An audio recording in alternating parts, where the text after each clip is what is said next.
रामकृष्ण हरे. सज्जन हो, आज आपण केल्या कर्माचे फळ इथेच मिळते या विषयावर आजचा हा भाग आहे. माणसाकडून साधारणत 3 प्रकारचे कर्म होतात. एक सामान्य कर्म, सर्व करतात ते सामान्य कर्म. त्या कर्मामध्ये अदखल पात्र गुन्हा असं व्यवहारात म्हणतात. त्यानंतर मध्यम कर्म म्हणजे दखलपात्र गुन्हा, चुकीचं घडलं तर ते दखल घेतल्या जाते, कंप्लेंट केल्या जाते आणि त्याच्यामध्ये दखलपात्र गुन्हा असं नोंदला जातो.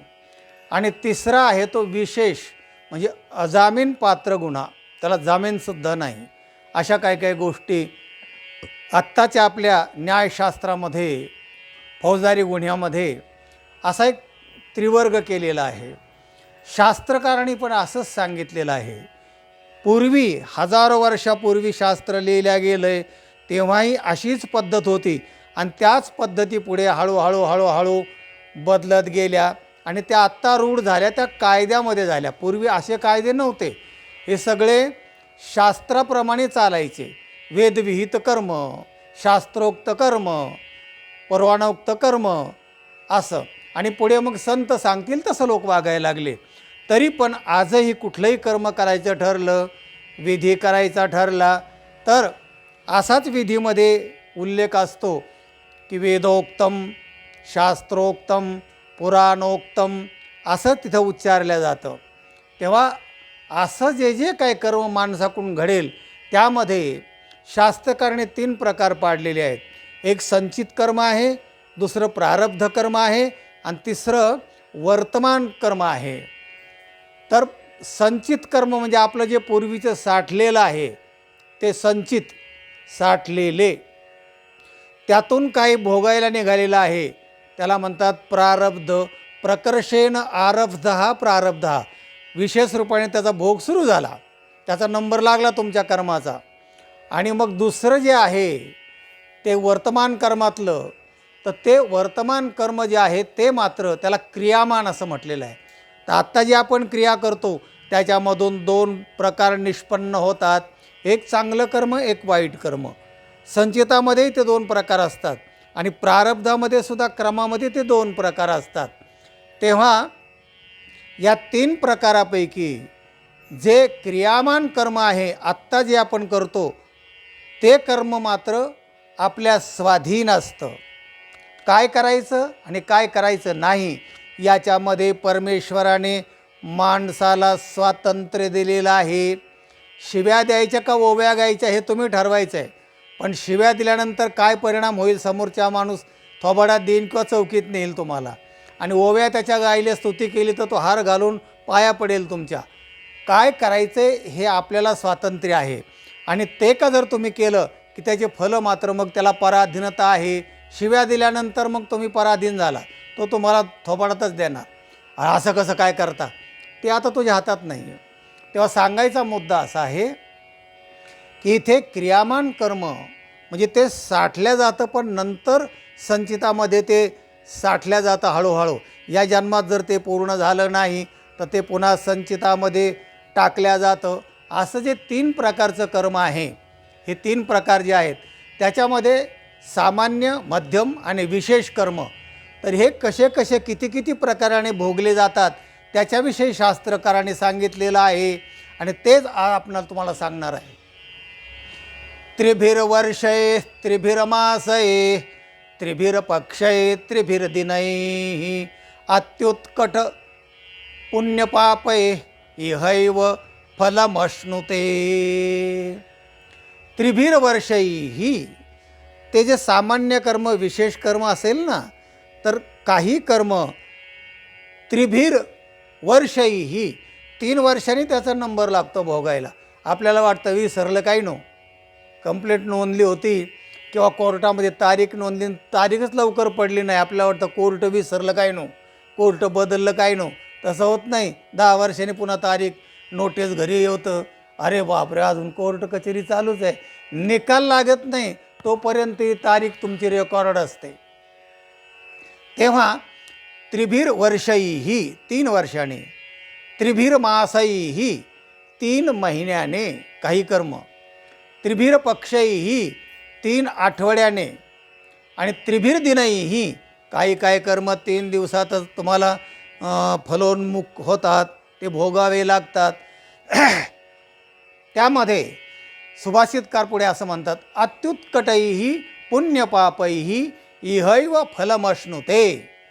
अत्युत्कट जे पाप व पुण्य आहेत त्याचं फल इह एव, याच ठिकाणी फलम अश्नुते, फल भोगावे लागते.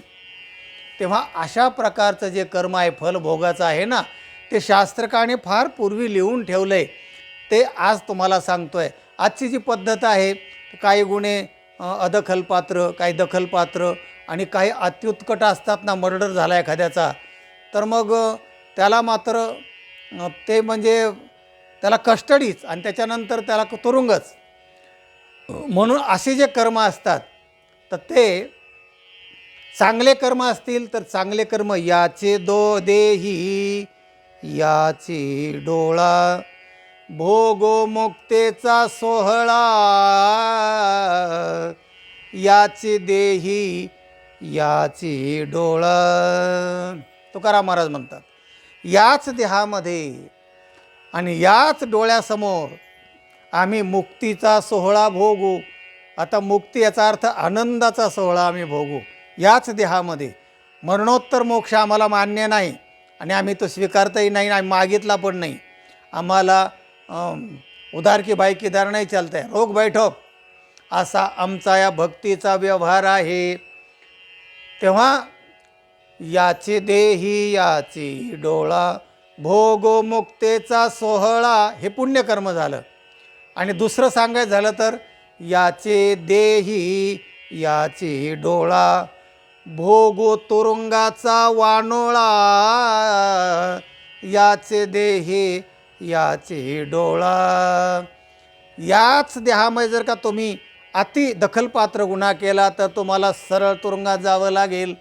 तेव्हा जे जे कर्म अत्युत्कट असतात, पुराणांतरात किंवा महाभारतात जायचे ठरलं तर असं जाता येईल की शिशुपाल नावाचा जो राक्षसी तमोवृत्तीचा प्राणी होता, तो जेव्हा जन्माला आला ना, तेव्हाच त्याला ते 3 डोळे 3 हात असा विचित्र जन्माला आला.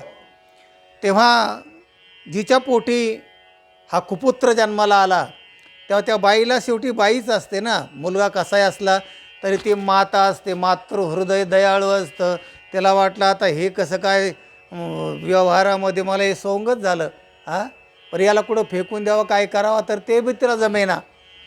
पण तिने ठरवलं याला असं सांभाळणं आणि लोकापवाद सहन करण्यापेक्षा याला कुठंतरी टाकून द्यावं.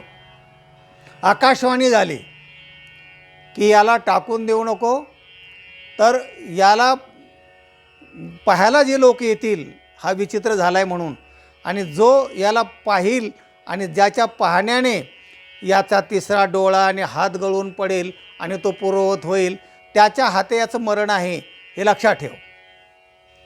झालं. मग हा विचित्र जन्माला आला म्हणून सगळीकडे वार्ता पसरली. होता होता होता भगवान कृष्णाच्याही कानावर ही वार्ता गेली. भगवान कृष्ण जेव्हा त्याला पाहायला आले, कृष्णाने त्याला पाहिलं, त्याबरोबर त्याचा तो विचित्रपणा, 3रा डोळा 3रा हात 3रं काय असेल पाय ते सगळं गळून गेलं. मग त्या बाईने भगवान कृष्णाला दंडवत घातला, भगवान माझ्यावर कृपा करा, मातृहृदय कसं असतं तुम्हाला माहिती आहे, तुम्ही दयाळू कृपाळू मायाळू सगळेळू तुमच्याकडे आहेत, तर तुम्ही मला हे पुत्राचं दान द्या, कारण तुमच्या हस्ते याचं मरण आहे, असं आकाशवाणीने सांगितलेलं आहे. तेव्हा याला मारू नका. केव्हा त्याला काय मारायची पाहिजे तर तुम्ही यार त्याच्यावर फक्त माझ्यावर दया करा आणि त्याला मारू नका. भगवान म्हणले ठीक आहे, याला मारणार नाही, पण याचे 100 अपराध जर झाले तर 101 अपराध झाला की त्याला मी मारल्याशिवाय राहणार नाही, कारण एवढे अपराध मी सहन करेल 100. ती म्हणली हां चालेल चालेल म्हणली. तिला असं वाटलं की 100 अपराध काय करणार आहे, 100ची संख्या काय लहान आहे का. तेव्हा आईने मान्य केलं ते. पुढे असं झालं की तो कंस शिशुपाल, वक्रदंत हे बडे बडे ह्या दुर्जनाच्या त्या टोळक्यामध्ये हे झुंडीमध्ये सामील झाला. आणि पुढे मग सगळे हे वाईट कुकर्मी लोक एकत्र आले ना. आणि जेव्हा दरबार भरायचे तेव्हा सतत कृष्णाची निंदा करायची, कोणाची पांडवांची निंदा करायची, साधू संतांना छळायचं, अशी यांची ती प्रवृत्ती. आणि त्यांना ते एक राक्षसी आनंद होत असतो. तशाप्रमाणे तो शिशुपाल वाढत चालल्यानंतर ते कुकर्मही त्याचे त्या वाईट संगतीमुळे वाढत वाढत गेले. तेव्हा जेव्हा एकदा दरबार भरला आणि दरबारामध्ये पांडव होते, कौरव होते आणि भगवान गोपालकृष्ण होते. विषय महत्त्वाचे होते. पांडवाला काही वाटणी देण्याची मागणी असे काही विषय होते. 2-4 विषय त्या सभेमध्ये होते.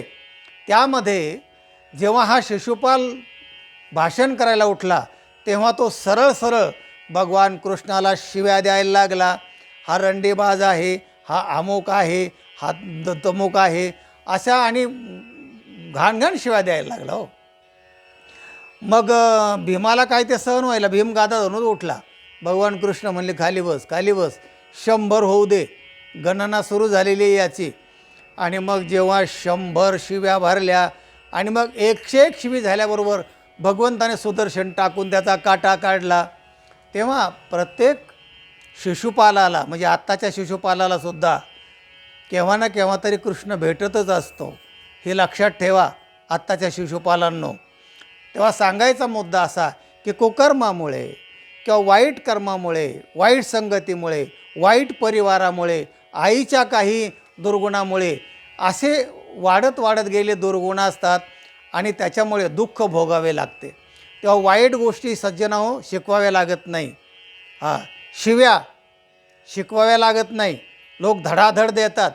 चोरी करायचं शिकवावं लागत नाही. थापा मारायचं, फसवायचं, लबाडक्या करायच्या, गुंडगिरी करायची शिकवावं लागत नाही. चांगल्या गोष्टी शिकूनसुद्धा येत नाही आणि वाईट गोष्टी न शिकवता चांगल्या पद्धतीने लोक करतात, म्हणजे प्रगल्भ पद्धतीने करतात. असा हा वाईटाचा दुर्गुण आहे एक प्रकारचा, म्हणायला हरकत नाही. तेव्हा एक असाच विनोद आहे बघा. एक असभ्य स्त्रीचा मुलगा, असभ्यच होणार ना, आईचे संस्कार त्याच्यावर नाही आणि मुलाच्या टोळक्यातही तो बिघडला. आणि एका बाईच्या मुलाला त्याने फार वाईट वाईट शिव्या दिल्या. मग तिने ते ऐकल्यावर त्या मुलाला धरलं आणि आली घेऊन त्या बाईकडे. ती सभ्य स्त्री होती. तेव्हा ती त्या असभ्य स्त्रीकडे आली. म्हणजे का हो गंगूबाई, या तुमच्या मुलाने माझ्या मुलाला अतिशय वाईट वाईट शिव्या दिल्या हो. ती म्हणली अहो तो लहान आहे, मोठा झाल्यावर देईल चांगल्या चांगल्या शिव्या. बघा ताई, असभ्य स्त्री मोठ्या झाल्यावर देईल चांगल्या चांगल्या शिव्या. मग आता हा काय करणार आहे? त्याचं वर्तन असंच वाढत वाढत गेलं की त्याचं फल इथेच त्याला भोगावं लागणार आहे. तेव्हा आहो म्हणलं की उत्तर काहो येतं, अरे म्हटलं की उत्तर कारे येतं. तेव्हा आहो म्हणायचं शिका. अरे तो म्हणणार का रे, असं करू नका. तेव्हा भला कर भला होगा, बुरा कर बुरा होगा. कोई देखे न देखे, अल्लाह तो देखता है, भगवान तो देखता है. तेव्हा चांगलं कर्म करा, जो जसं करे सो तसं फल चाखा. संतांनी सांगितलं, शास्त्राने सांगितलं. आणि तो श्लोक आजचा जो महत्त्वाचा आहे तो पुन्हा एकदा म्हणतो आणि हा व्हिडिओ संपवतो. त्रिभिर्वर्षैः त्रिभिर्मासैः त्रिभिर्पक्षैः त्रिभिर्दिनैः अत्युत्कटैः पुण्यपापैः इहैव फलमश्नुते. 3 दिवसांनी, 3 महिन्याने, 3 आठवड्याने, 3 ह्याने इथेच फल भोगावं लागतं. मग ते पुण्याचं असेल किंवा पापाचं असेल. तेव्हा पुण्यकर्म करा, तरच आपलं जीवन आनंदमय मंगलमय होईल, असा या व्हिडिओचा मतितार्थ आहे. सज्जन हो, हा व्हिडिओ इतरांना पाठवा, लाईक करा आणि चॅनलला सबस्क्राईब करा. रामकृष्ण हरी.